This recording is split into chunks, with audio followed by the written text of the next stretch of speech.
રામના જન્મના પ્રસંગે આજ ભગવાન સૂર્યનારાયણ 1 મહિના સુધી ગગન મંડળ ઉપર રોકાણા અયોધ્યાના. 1 મહિના સુધી કોઈએ સૂરજ નારાયણને કીધું, હે આદિત્ય નારાયણ, હે ભગવાન ભાસ્કર,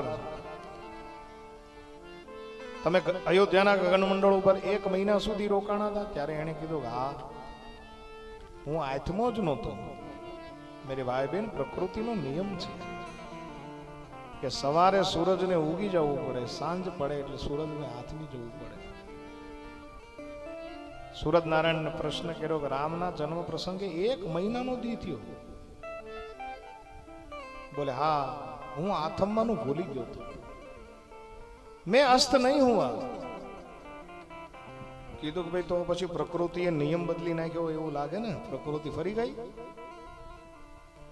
સૂર્યનારાયણે બહુ સુંદર મજાનો જવાબ આપતા કહ્યું કે પ્રકૃતિને બનાવવા વાળો અખિલ બ્રહ્માંડનો નાથ મનુષ્યનું શરીર ધરી અને જો દશરથના આંગણે આવી અને રમણ કરતો હોય તો પછી હું 1 મહિનો અયોધ્યાના ગગન મંડળ ઉપર રોકાવ, એમાં નવાઈ શું છે?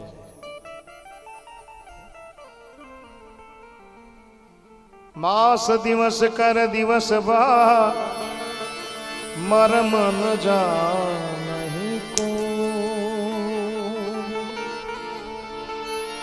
રથ સમેત રવિ થાય નિશા કવન બીતી. 1 મહિનાનો દિવસ.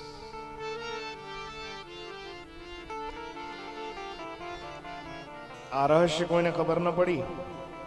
તુલસીદાસજી કીધું કે યહ રહસ્ય કાહુ નહીં જાના.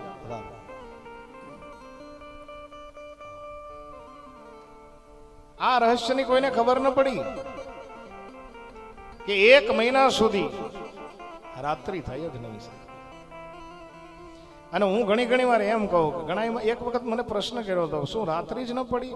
ત્યારે મેં જવાબ આપ્યો કે જ્યાં રામ રૂપી સૂરજનો જન્મ થઈ જાય ત્યાં કોઈ દી રાત્રિ પડે નહીં મારો ભાઈ.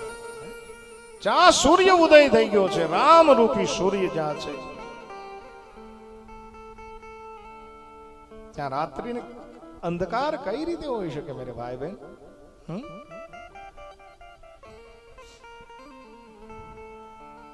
ત્યાં અંધકાર ન રહે.